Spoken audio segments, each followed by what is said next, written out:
자, 질문 하나 드리고 말씀 시작하겠습니다. 사랑하는 성도 여러분, 여러분은 하나님의 말씀에 동의할 수 없는 부분이 있으십니까? 아니, 없으십니까?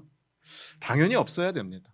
당연히 하나님의 말씀은 다 전적으로 아멘으로 순종하는 게 맞죠. 그런데 우리가요, 이 순간만큼은 하나님 앞에 예배드리는 순간이니까 솔직해지시기를 한번 부탁을 드립니다. 정말 없으십니까? 보통은 이렇게 대답하는 게 그나마 솔직한 대답이 아닐까 생각합니다. 머리로는 동의가 되는데 마음으로는 동의가 안 된다든지, 마음으로까지도 받아들일 수 있는데 몸이 안 따라와 준다든지, 이 정도는 그나마 솔직한 거죠. 제가 요즘에 아내랑 이제 운동을 배우고 있습니다. 아내 수술 후에 건강 회복을 위해서 뭘 같이 할까 고민을 하다가 운동을 같이 하자라고 서로 동의하고 운동을 같이 배우고 있는데요. 일주일에 딱 한 번 50분 동안 수업을 받습니다. 그 50분 동안 사실 저는 좀 혼란스러움이 가득합니다. 선생님한테 운동을 배우는 건지 선생님한테 혼나는 시간인지 제가 잘 모르겠습니다. 저도 잘하고 싶은데요, 이 마음속으로 동의되는 것하고 제 몸을 그분이 시키는 대로 똑같이 내는 것하고는 전혀 다른 문제라는 것을 알게 됐죠. 마음은 원인데 그건 마음뿐이고 내 몸이 내 몸대로 안 되는 것을 제가 알게 됐습니다. 그러니까 당연히 혼나겠죠. 제가 어디 가서 혼나고 이러는 스타일은 아니거든요. 돈 받고 일할 때도 혼나본 적이 없는데 내가 내 돈 내고 배우는데 맨날 혼나니까 저는 그 50분이 너무 힘든 시간이 되는 거죠. 기분이 묘하더라고요. 그래도 제가 거역할 수 없는 게 뭐냐, 확실한 건 선생님의 말씀에 동의가 안 되는 건 아니거든요. 그분의 말이 뭔지는 알겠거든요. 다만 몸이 안 따라와 주는 거죠. 하나님의 말씀도 그럴까요? 진짜로 하나님의 말씀에 여러분 다 동의되십니까? 동의할 수 없는 부분이 하나도 없으십니까? 진짜로 그냥 하나님의 말씀대로 순종하고 싶은데 몸이 안 따라와 주는 겁니까? 솔직하게. 혹시 마음에 드는 것만 골라서 순종하고 있지는 않습니까? 이 부분을 진짜 솔직하게 고민해 보셨으면 좋겠습니다. 오늘은 본문으로 들어가기 전에 점검하고 싶은 내용이 하나 있습니다. 어떤 책을 읽다가 이 부분에 대해서는 우리 교회도 꼭 점검을 좀 해봤으면 좋겠다는 생각이 있어서 그 부분을 좀 짚고 넘어가고 싶습니다. 별거 아닙니다. 우상이 뭘까라는 거죠. 출애굽기 20장 4절 5절에 보면요, 이런 내용이 있습니다. 제가 한번 읽어드릴게요. 너를 위하여 새긴 우상을 만들지 말고 또 위로 하늘에 있는 것이나 아래로 땅에 있는 것이나 땅 아래 물속에 있는 것에 어떤 형상도 만들지 말며 그것들에게 절하지 말며 그것들을 섬기지 말라. 10계명 중에 제2계명, 우리가 알고 있는 거는요, 우상을 만들지 말라였습니다. 그런데 잘 보면 우상을 만들지 말라 해서 끝나지 않죠. 그 다음에 또 있습니다. 어떤 형상도 만들지 말고 그것들에게 절하지 말고 그것들을 섬기지도 말라까지 해야 2계명이 되는 거죠. 그렇다면 하나님께서 하지 말라고 했으니까 그러면 당연히 하지 않는 건 맞는데 우상과 형상을 왜 만들면 안 되는 겁니까? 우상이 뭔데요? 그리고 형상이 뭔데요? 사실 우상이 뭔지는 압니다. 이방신의 그 모습을 만들어 놓은 게 우상이기 때문에 우상을 만들지 말라는 당연히 동의가 되는데요. 그런데 헷갈리는 건 형상입니다. 방금 읽었던 출애굽기의 내용대로라고 한다면 이 땅에 존재하는 그 어떤 곳의 모양이라도 만들어내면 안 되는 거죠. 그런데 우리 주변에 보면 다 그런 거잖아요. 다 그런 겁니다. 뭐 우리가 창작해서 만드는 게 몇 개나 있겠습니까? 그런 게 문제가 된다는 거죠. 이게 왜 안 되는 걸까? 그래서 이 부분은요, 5절과 함께 생각을 해야 되는 겁니다. 5절 뒷부분과 함께 생각해야 되는데 뭐라고 되어 있는가 하면 절하기 위해서 만드는 거, 섬기기 위해서 만드는 것을 금하고 있는 거죠. 또 4절 앞부분에도 이 부분을 봐야 되는데 너를 위하여 만드는 것을 금하고 있는 겁니다. 우상은요, 절대로 하나님을 위한 것이 될 수가 없습니다. 나를 위한 거죠. 그걸 금하셨습니다. 근데 나를 위하여 만든다고 쳐도 내 신앙을 위해서 내 신앙을 높이기 위한 거라면 그럴 수 있지 않나요? 이 부분은 뒤에 가서 좀 보도록 하겠습니다. 우상과 형상을 굳이 구별해 보면 우상은 앞에서 말씀드린 대로 이방신을 그 모습대로 만들어 놓은 게 우상인데, 그럼 형상은 뭐냐? 출애굽기에 아론이 만든 금송아지가 형상인 겁니다.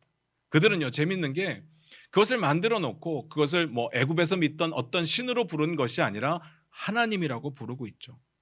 그것이 하나님의 말씀하시는 형상이라는 겁니다. 그리고 우리들은요, 이 두 개를 굳이 구별하지 않고 그냥 우상이라고 부르죠. 근데 솔직하게 우리 중에 그런 걸 만들어 놓고 집에서 섬기는 분은 아마 한 분도 안 계실 겁니다. 그런 분이 어디 있겠습니까? 그래도 예수 믿는 사람인데 그게 안 된다는 거, 나쁘다는 것쯤은 다 알죠. 우상 숭배가 그런 거라면 우린 너무 쉽습니다. 우린 안 하니까요.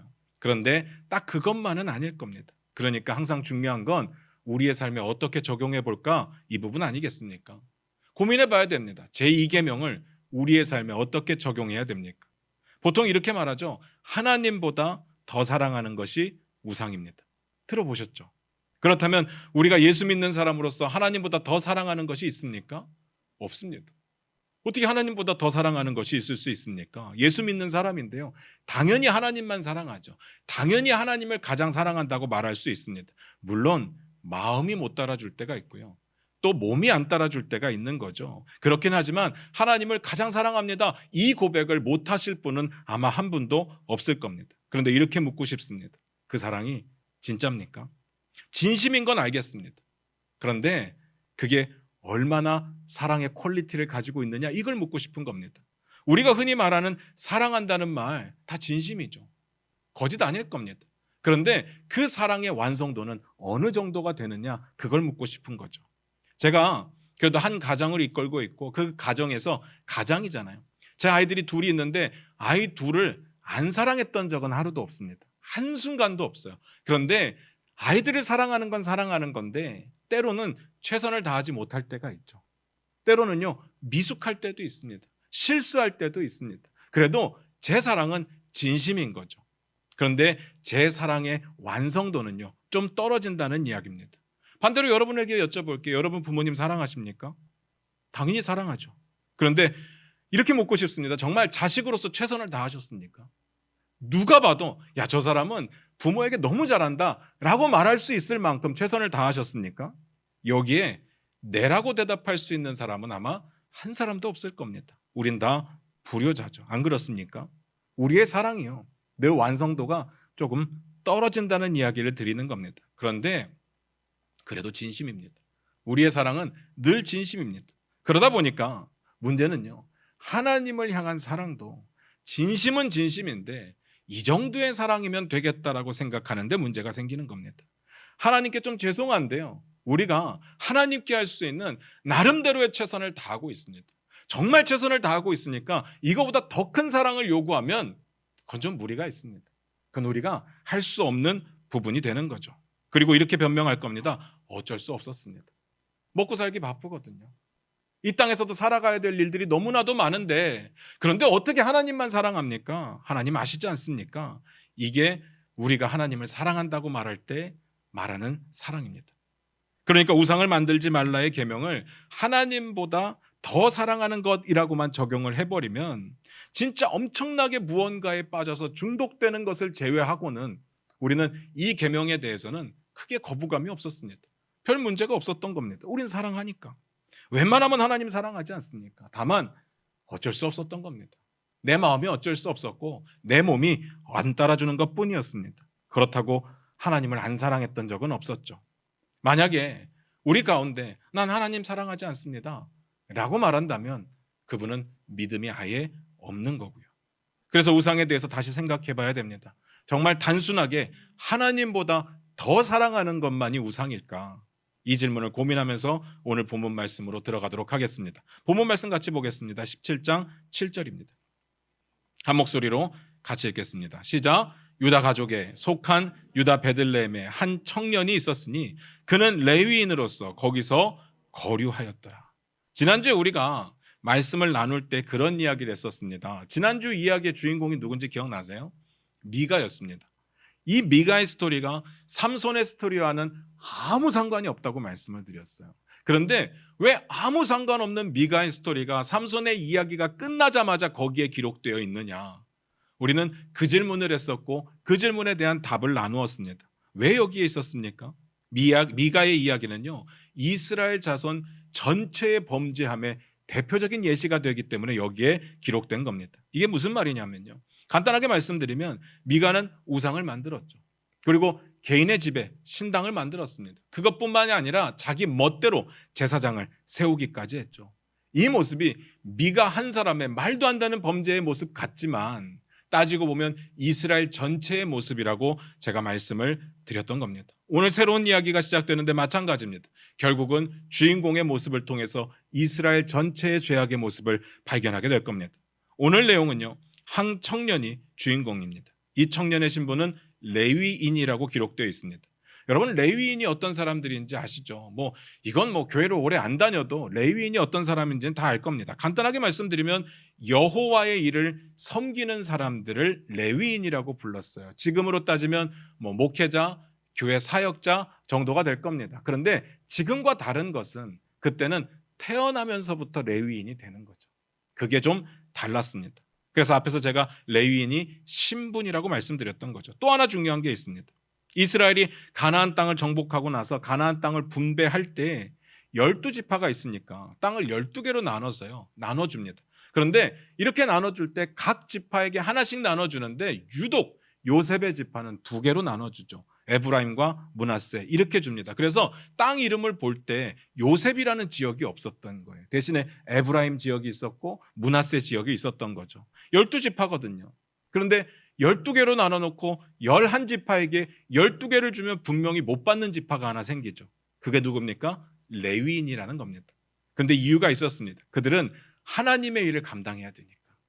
그들은요, 자신의 삶의 모든 부분을 들여서 하나님의 일을 감당해야 되니까 가나안 땅을 나눠준다고 하더라도 가나안 땅이 잘 세팅된 어떤 도시를 하나씩 떼어주는 것이 아니라 가나안 땅을 정복해야 되고 가꿔야 되고 성장시켜야 되는데 그럴 만한 여력이 없었던 거죠.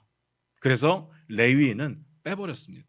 뭔 말인지는 알겠는데 그러면 레위인들은 뭐 먹고 살죠? 그래도 먹고는 살아야죠. 하나님의 일을 하는 것이 먹고 살려고 하는 것은 아니지만 그렇다고 안 먹고 살 수 있는 방법은 없으니까 뭘 먹고 삽니까? 여기에 놀라운 하나님의 사랑과 통치의 원리가 들어있는 거죠. 첫 번째는요, 각 지파가 자기가 받은 기업들 중에서 레위인들을 위해서 성읍과 목초지를 떼어주게 하셨습니다. 자기 것을 나눠주게 하셨어요. 두 번째, 이스라엘 자손들이 하나님께 제사를 드릴 때 하나님께 제물을 드리지만 그 제물 중에 제사장들에게 돌아가는 분깃이 있게 하셨습니다. 그것들을 기업으로 주셨죠. 이건 한번 찾아보겠습니다. 신명기 18장 1절부터 5절입니다.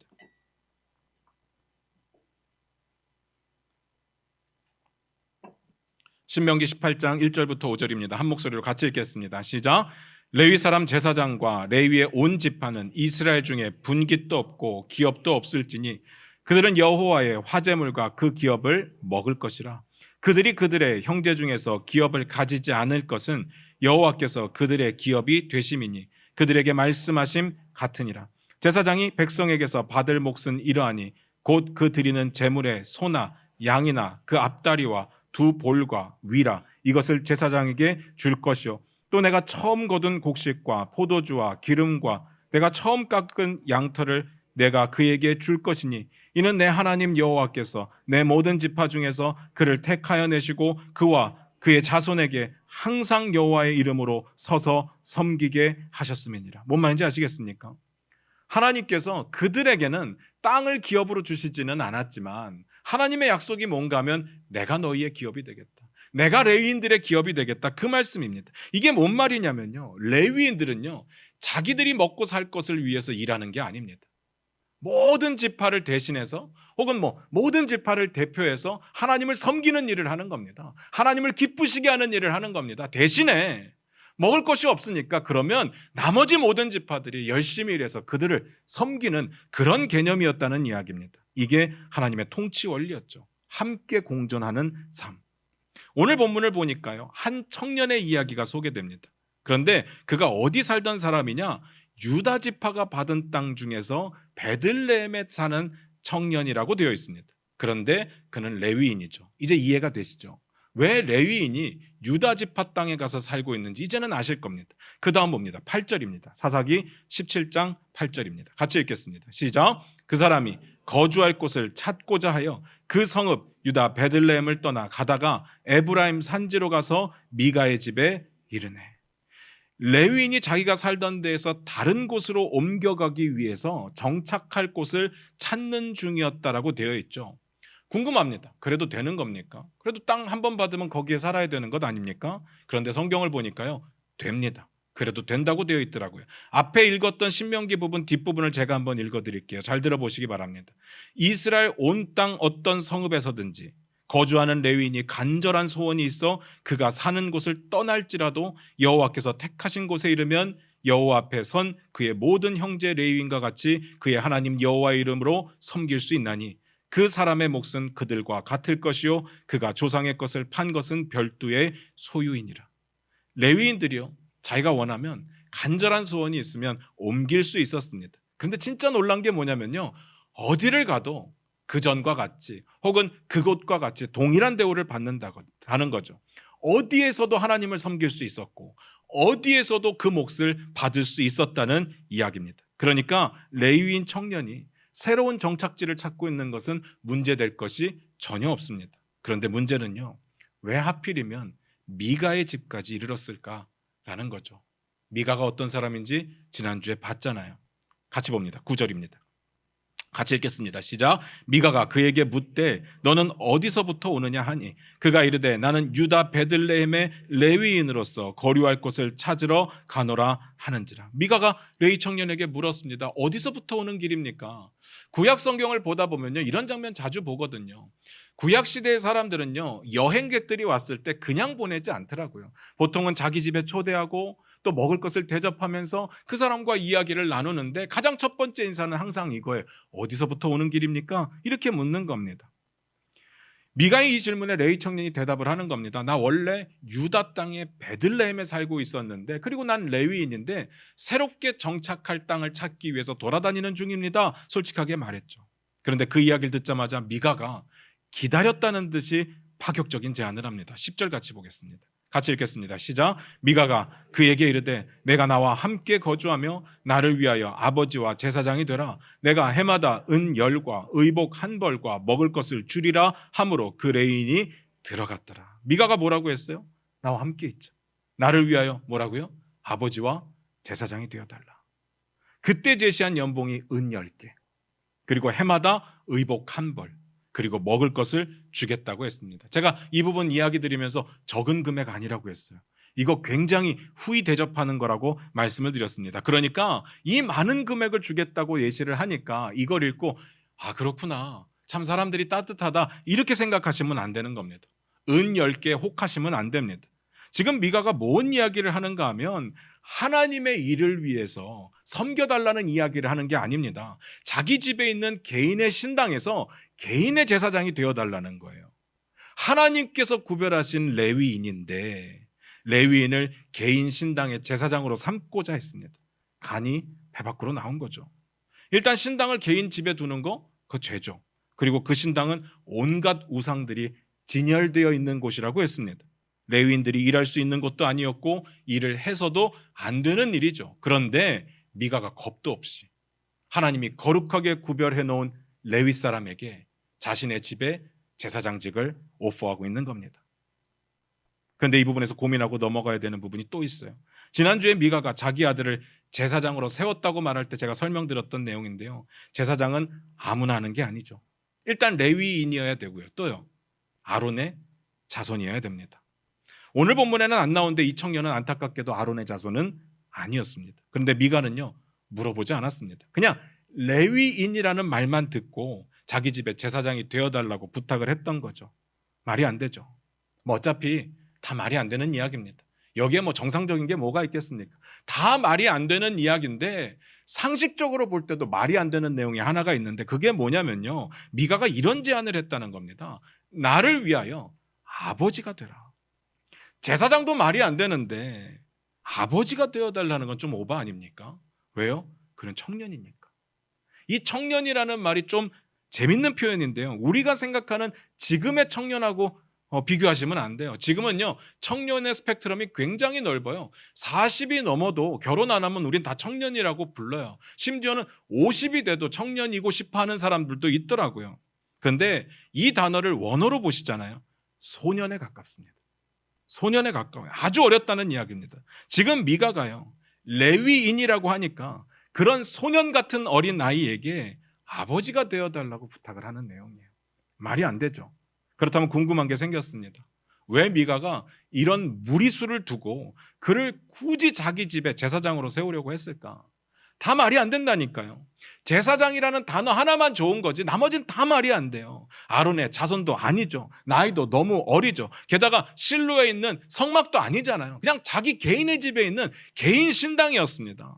가장 결정적으로 미가가 지가 뭔데요? 지가 뭔데 감히 제사장을 세우고 말고 합니까? 하나도 말이 안 돼요. 그런데 왜 이 말도 안 되는 일을 하고자 했을까? 그것도 그 어린 사람을 아버지로 대접하면서까지, 그 어린 사람에게 은 10개를 약속하며 후히 대접하면서까지. 그 이유는 방금 읽었던 구절에 나옵니다. 뭡니까? 나를 위하여. 나를 위해서. 오직 나를 위한 거예요. 제가 지난주에 뭐라고 말씀을 드렸는가 하면요, 예배는 나를 위한 것이 될 수 없다고 말씀드렸어요. 예배의 초점은 내가 얼마나 은혜 받았느냐, 내가 얼마나 이 예배 가운데 만족했느냐가 될 수가 없습니다. 모든 예배의 초점은 내가 이 예배 가운데 얼마나 하나님을 기쁘시게 해드렸느냐, 얼마나 하나님께만 집중해드렸느냐, 이거죠. 그런데 나를 위해서? 말이 안 됩니다. 그것도 하나님께서 거룩하게 하나님의 일을 위해서 구별해 두신 레위 지파를 나를 위해서 고용하겠다. 심각하죠. 그리고 오늘 본문 끝부분에 명확하게 나와 있습니다. 17장 13절 같이 볼까요? 같이 읽겠습니다. 시작. 이에 미가가 이르되 레위인이 내 제사장이 되었으니 이제 여호와께서 내게 복 주실 줄을 아노라 하니라. 나를 위해서가 뭔 뜻인지 이제 알 것 같아요. 복 받으려고. 나를 위한 건 복 받고 싶다는 이야기죠. 사실요, 제가 늘 말씀드리는데 복을 받고 싶은 건 문제가 아니에요. 하나님과 복을 떼어놓고 생각할 수가 없습니다. 하나님께서 태초에 인간들을 만드시고 가장 먼저 하셨던 게 뭐예요? 생육하고 번성하고 땅에 충만하고 정복하고 다스리라, 그 명령을 주시잖아요. 근데 그 명령보다 그 전에, 조금 더 전에 뭔 일이 있었는가 하면 하나님께서 그들에게 복을 주시고, 하나님 복 주시거든요. 그런데 성경을 보다 보면 알게 되는 거, 자연스럽게 알게 되는 내용이 뭐냐? 하나님께서 주시겠다고 약속하셨던 그 복은요, 항상 하나님의 말씀에 순종할 때 주는 겁니다. 그러니까 복은 순종과 연결이 돼요. 하나님의 방식대로 순종할 때. 그런데 미가는 뭡니까? 레위인이 내 제사장이 되었으니까 하나님께서 내게 복을 주실 거다? 하나님의 법 다 어겼는데요. 제사장이 레위인인 것 빼고 하나도 맞는 게 없어요. 근데 그 레위인도 아론의 자손은 아니잖아요. 지 멋대로입니다. 지 멋대로예요. 자기가 하고 싶은 것만 하고 있고요, 할 수 있는 것만 하고 있습니다. 그러면서 하는 게 뭐예요? 복을 기대하는 거죠. 이런 게 다른 게 아닙니다. 샤머니즘이죠. 우리는 예수를 믿으면서도 얼마든지 샤머니즘에 빠질 수 있습니다. 조심하셔야 됩니다. 오늘의 핵심 메시지가 여기 있습니다. 미가는 어떻게 하면 하나님의 말씀에 순종할까? 어떻게 하면 하나님을 기쁘시게 해드릴까? 관심 없었습니다. 미가는 복을 받기 위해서라면 어떤 것도 하는 거죠. 복을 받는다고 구색만 갖춰놓은 겁니다. 그러면 될 거라고 생각했습니다. 미가의 이 모습이 혼자만의 모습은 아니라고요. 이스라엘 전체의 타락한 모습이었고, 그리고 결국은 우리의 모습이기도 한 거죠. 복 받기 위해서 적당히 흉내만 내는 신앙. 하나님의 복은 원하지만 하나님의 말씀에 순종은 원하지 않는 우리의 신앙의 모습인 겁니다. 결론입니다. 어쩌다가 미가가 이 지경까지 갔을까요? 우리가 잠시 잊고 있었던 인물이 있었어요. 사실 오늘 이야기의 주인공이 누구라고 했습니까? 미가가 아니었어요. 레위인 청년이었습니다. 지금 어떻게 되었을까요? 미가의 제안을 받아들였을까요? 아니면 거절을 했을까요? 거절했어야 되는데요. 17장 11절 봅니다. 같이 읽겠습니다. 시작. 그 레위인이 그 사람과 함께 거주하기를 만족하게 생각했으니 이는 그 청년이 미가의 아들 중 하나같이 됨이라. 방금 읽었던 구절에 레위 청년의 두 가지 치명적인 문제점이 보이는데요. 첫 번째는요, 앞부분에 그 레위인이 함께 거주하기를 어떻게 했다고요? 만족했대요. 뭘 만족한 거예요? 하나님의 법을 지킬 수 있기 때문에, 하나님의 일에 쓰임받기 때문에, 나도 하나님을 섬길 수 있기 때문에. 그런 내용은 없어요. 뭘 만족했느냐? 미가가 제시한 제사장의 자리가 만족스러웠던 겁니다. 미가가 제시했던 은 10개가 마음에 들었던 겁니다. 미가가 옵션으로 줬던 1년에 한 번씩 의복 한 벌과 먹을 것들이 마음에 들었습니다. 아버지와 제사장으로 후히 대접하는 그 대우가 마음에 들었다는 이야기죠. 제대로 된 레위인이었다면 거절했어야죠. 쪽팔려서 이걸 왜 합니까? 정식 제사장도 아닌데. 레위인이라는 사람들은요, 태어나면서부터 정해집니다. 그러니까 어려서부터 레위인으로 어떻게 자라야 될지를 평생을 듣고 자랐다는 이야기죠. 그런데 그거 다 무시하고 다 포기하고 오직 그의 관심은 은 10개를 받을 수 있다. 아버지와 제사장으로 후히 대접하겠다. 그거였습니다. 그 제안이 만족스러웠다는 이야기죠. 두 번째요. 11절 뒷부분에 뭐라고 되어 있습니까? 이는 그 청년이 미가의 아들 중 하나같이 됐다고 되어 있습니다. 이거 충격적인 이야기예요. 미가가 그에게 처음 제안했던 게 뭐예요? 나의 아버지와 제사장이 되어 달라였어요. 그런데 어떻게 됐다고요? 미가의 아들 중 하나같이 됐다고요. 참 신기한 게 돈이 그래요. 돈을 주는 쪽이 항상 갑이 됩니다. 돈을 받는 쪽은 항상 을이 되죠. 신기합니다. 그런데 어쩔 수가 없어요. 그러니까 성직자들이요, 사명이나 소명감이 아니라 돈으로 고용되잖아요. 하나님의 뜻보다 사람들의 뜻을 따를 수밖에 없습니다. 사람 눈치를 볼 수밖에 없죠. 반대로 교회가 목사를 돈을 주고 고용했다고 생각하면요, 목사를 마음대로 흔들고 싶어 하는 겁니다. 돈이 그렇게 무서워요. 레위인 청년의 문제가 보이십니까? 하나님의 일을 맡아서 해야 되는 사람이 한 개인의 돈 받고 을이 되었습니다. 돈 때문에. 이게 레위 청년의 문제고요. 이스라엘 백성들의 문제였죠. 결국 이스라엘 자손의 타락은요, 레위인의 타락과 연결이 됩니다. 이 청년 한 사람의 이야기가 아니라 모든 종교 지도자들의 타락과 연결이 된다는 이야기입니다. 여러분들, 교회 지도자를 위해서 기도해 주시기를 부탁드립니다. 잘 생각해 보시기 바랍니다. 교회가 지탄받는 경우요, 대부분 목사가 잘못했기 때문에 지탄을 받는 거예요. 평신도들도 똑같은 실수를 할 수 있죠. 그런데 평신도들이 실수하고 죄를 지을 때는요, 욕은 하지만 교회를 전체를 싸잡아 놓고 욕하지는 않아요. 지탄하지 않는다고요. 그건 개인의 문제라고 생각합니다. 그런데 목사는 다르죠. 목사가 잘못하면 교회가 욕을 먹고, 목사가 잘못하면 기독교 전체가 욕을 먹죠. 심지어는 하나님, 예수님도 욕을 먹죠. 왜냐? 대표성이 있으니까요. 사단의 가장 큰 타겟은 저는 목회자라고 생각합니다. 가장 쉽잖아요. 목사 한 명 무너뜨리면 교회 하나 무너지는 거 금방이거든요. 그러니까 교회를 대표하는 리더들을 위해 온 성도가 책임지고 기도하셔야 됩니다. 목회자는 교회를 위해서 최선을 다하겠지만 교회도 목회자를 지키기 위해서 최선을 다해야 됩니다. 목회자는요, 하나님이 지키시지만 여러분의 기도가 지키는 겁니다. 아멘 되십니까? 제가 이렇게 말씀드리면 마음속에 이렇게 생각하시는 분들 계실지 모르겠습니다. 아니, 목사가 믿음 없어서 타락하는 걸 가지고 왜 성도들에게 책임지라고 하는 거야? 그런 질문 하실 수 있죠. 이스라엘의 역사를 보셔야 돼요. 이스라엘이 영적으로 깨어 있을 때 어떤 모습이었느냐? 이스라엘의 모든 사람들이 성막을 중심으로 신앙생활을 했습니다.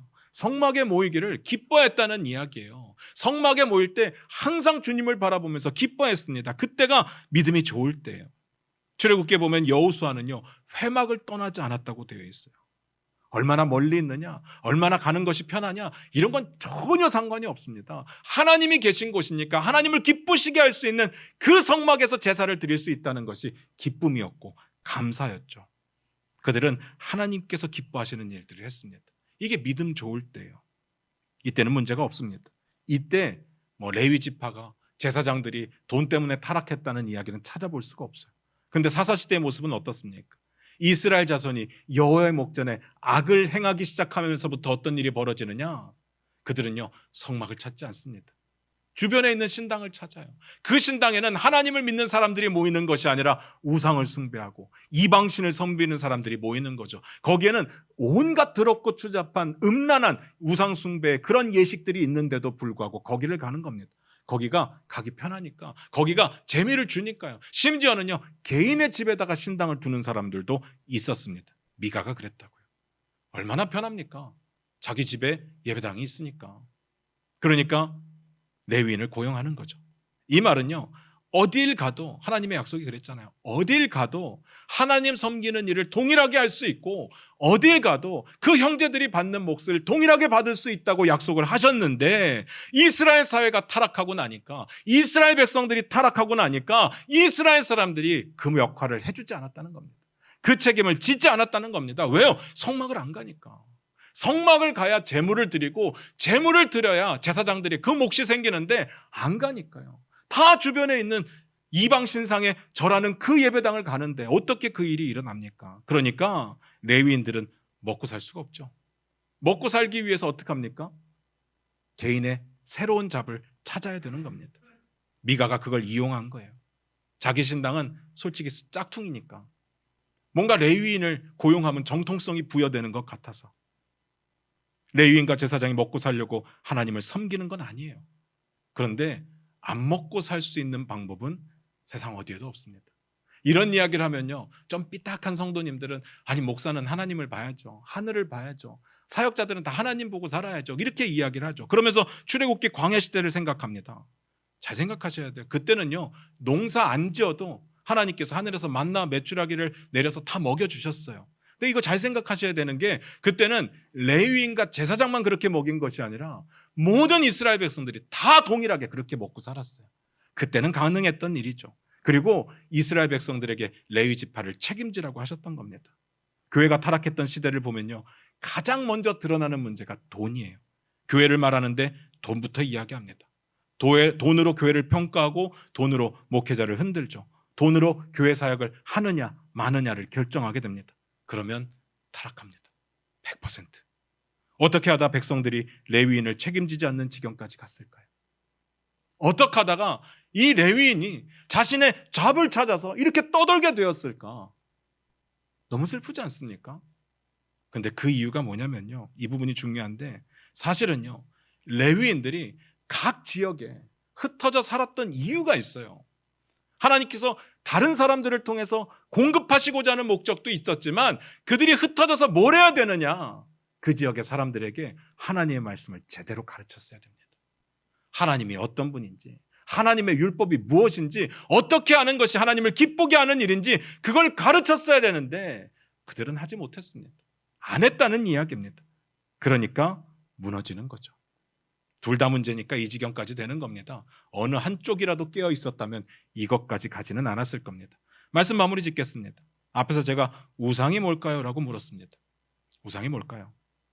모세가 산에 올라가서 하나님의 율법을 받을 때 그 밑에서 어떤 일이 있었는가 하면요, 이스라엘 자손들이 아론을 압박해서 금송아지로 우상을 만들고자 했습니다. 근데 앞에서도 말씀드렸지만 재밌는 게 뭐냐, 사람들이 그 금송아지를 보고 하나같이 뭐라고 이야기를 하는가 하면요, 너희를 애굽 땅에서 인도하여 낸 너희의 신이로다, 이렇게 말합니다. 누굽니까? 하나님이란 이야기예요. 애굽의 신상을 만든 게 아니에요. 애굽에서 노예 생활할 때 그들이 섬기던 그 신상을 만든 게 아니라 금송아지를 만들고 하나님이라고 가르치고 있는 거예요. 이것이 이 계명에서 말했던 형상인 거죠. 우상. 잘 한번 생각해 보시기 바랍니다. 이스라엘 자손이 아론이 만든 금송아지를 진짜 사랑했을까요? 금송아지 그거요, 사랑했을까요? 전 아니라고 생각합니다. 그런데 아니면 금송아지 왜 만든 거예요? 이게 중요한 거죠. 금송아지를 만든 이유는 그들에게 필요한 부분을 만족시켜주기 때문입니다. 그들은요, 지금 문제가 뭔가 하면 보이지 않는 하나님 때문에 불안한 거예요. 그리고 맨날 하나님의 명령에 순종해야 되는 것이 힘든 거예요. 그런데 또 하나님의 능력은 필요하죠. 하나님의 능력을 원해요. 이걸 어떻게 할까 고민을 하다가 만든 것이 금송아지죠. 그냥 하나님이 금송아지 같았으면 좋겠어요. 금송아지 눈에 확 띄잖아요. 어디다 갖다 놔도 보여. 금인데요, 막 반짝반짝 하니까 폼도 나고 어디서든 볼 수 있잖아요. 하나님과 너무 다르죠. 너무 달라요. 안 보이시는데. 또요, 금송아지는요, 자기들 마음대로 움직일 수 있어요. 가고 싶으면 가고 멈추고 싶으면 멈추고. 근데 하나님은요, 하나님 멋대로잖아요. 불기둥 구름기둥이 왜 이렇게 변덕스럽게 움직이는지 몰라요. 가다 서다 가다 서다. 너무 힘들죠. 게다가 소 얼마나 유익합니까? 힘도 세고 사람들에게 유익을 주는 존재가 소잖아요. 그렇게 하나님이 유익했으면 좋겠어요. 그러고 보니까 왜 이렇게 형상을 만들면 안 된다고 말했는지를 알 것 같아요. 금송아지를 만들어서 우리가 하나님이라고 부르는 순간 하나님은 그냥 금송아지예요. 그 이상이 안 되는 겁니다. 어디에서나 볼 수 있는 하나님, 그리고 우리에게 편한 하나님, 언제든지 통제가 가능하고 그리고 삶에 유익을 주는 하나님으로 정의가 되는 거죠. 하나님의 주권과 왕권 온데간데 없어집니다. 하나님의 전능하신 권능 이런 거 필요 없습니다. 그래서 만들면 안 되는 거죠. 하나님의 형상을 만드는 이유가 뭐냐? 마음에 드는 하나님의 이미지를 부각시키고 싶은 겁니다. 그 하나님으로 제한하고 싶은 거예요. 뭔 말인지 아시겠습니까? 한번 생각해 보세요. 왜 우리가 생각하는 예수님의 이미지는 항상 양 한 마리 들고 있는 온화하신 예수님이실까? 예수님의 그런 모습을 원하는 거거든요. 내가 힘들 때 위로해 주시고, 내가 어떤 잘못을 해도 온화하게 품어주시는 그런 예수님을 원하고 있잖아요. 그런데 예수님은 그런 사랑이시기도 하지만 죄를 싫어하시고 심판하시는 심판자의 예수님이시기도 하시거든요. 우리에게는 그 마음이 있습니다. 내가 원하는 하나님만 믿고 싶어요. 그게 우상입니다. 결론입니다. 하나님보다 더 사랑하는 것이 우상인 건 맞긴 한데 진짜는 하나님의 속성 중에 내가 원하는 것만 취하는 게 우상입니다. 내가 마음에 안 드는 거 거절하는 것이 우상입니다. 그렇게 하나님을 내가 원하는 새로운 디자인을 하는 것이 우상입니다. 오늘 추수감사주일을 맡으면서 왜 이런 이야기를 하실까라는 생각을 할 수도 있죠. 딱 하나만 권면하고 싶은 내용이 있습니다. 하나님의 말씀을 골라서 순종하지 마시기 바랍니다. 하나님의 말씀은 있는 그대로 순종하는 겁니다. 하나님의 온전한 하나님의 그 속성을 다 받아들이시기를 바랍니다. 그래야 매일의 삶에 감사가 가능하죠. 왜 감사거리를 찾기 힘든지 생각해 보셨습니까? 내가 하나님을 내 맘대로 새롭게 디자인했기 때문에 그렇습니다. 하나님께서 내가 만들어 놓은 그 틀을 벗어나는 순간 나는 싫어요. 나는 그런 하나님을 원했던 적이 없어요. 그러니까 감사할 수가 없죠. 오히려 그 테두리를 벗어나는 순간 하나님을 원망하게 된다니까요. 그러니까 우리의 삶에 감사가 사라졌다? 우리가 어떤 하나님을 생각하고 있는지를 고민해 보셔야 되는 겁니다. 정말 성경이 증거하고 있는 그 하나님이냐? 아니면 내가 원하는 대로 새롭게 디자인한 하나님이냐? 우리가 감사가 없는 건 우리의 생각과 다른 하나님을 맞닥뜨렸기 때문일 겁니다. 그렇다면 우리는 진짜 하나님을 섬기는 건 아니죠. 우리가 만든, 나를 위하여 만든 우상을 섬기고 있는 겁니다. 그러니까 감사가 없습니다. 감사를 회복하기 원한다? 그러면 성경 그대로의 하나님을 다 인정하십시오. 사랑과 자비의 하나님, 동시에 공의와 심판의 하나님. 올 한 해 하나님께서 허락하신 그 은혜에 감사하는 날이 오늘이잖아요. 추수감사주일. 얼마나 기쁜 날입니까? 제가 3주 전부터 감사 얘기 쓰십시오. 감사하십시오. 막 했는데 감사거리를 찾을 수가 없는 거예요. 막 쥐어짜도 안 나와요. 내 상황을 보면, 내 형편을 보면 감사할 게 없거든요. 내가 계획했던 걸 2021년 뒤돌아보니까 된 게 아무것도 없어요. 뭔 감사를 하라는 거예요. 억지로 만들어보면 한두 가지는 찾을 수 있는데 그것도 형식적인 거죠. 진짜 감사는 아닙니다. 하나님을요, 내 프레임에 가둬놓고 생각을 하면 감사거리를 찾을 수가 없다고요. 근데 우리가 감사를 회복하고 싶다면 내 상황을 주신 분도 하나님이시고, 내 형편을 주신 분도 하나님이시고, 안 되게 하신 분도 하나님이시고, 그러나 나를 포기하지 않으시고 늘 함께 해주시는 그 하나님이, 온 우주를 창조하시고 온 우주를 다스리시면서 내 손을 놓지 않고 계시는 그 하나님이 하나밖에 없는 독생자 예수 그리스도를 나를 위해서 죽게 만드시고 나를 구원하셨다는 그 사실이 세상에 내가 뭘 가지고 못 가지고의 문제가 아니라 항상 우리의 입술에 감사가 넘쳐날 수 있는 원인이 된다는 겁니다. 오늘만큼은요, 제대로 감사했으면 좋겠습니다. 아니, 오늘만 그런 게 아니라 오늘 이후론 살아계신 하나님으로 인해 감사하시길 바랍니다. 우리의 감사의 이유가 내 옆에 있는 어떤 것들이 아니라 하나님을 바라보면서 그렇게 감사하시는 저와 여러분 되셨으면 좋겠습니다. 기도하겠습니다.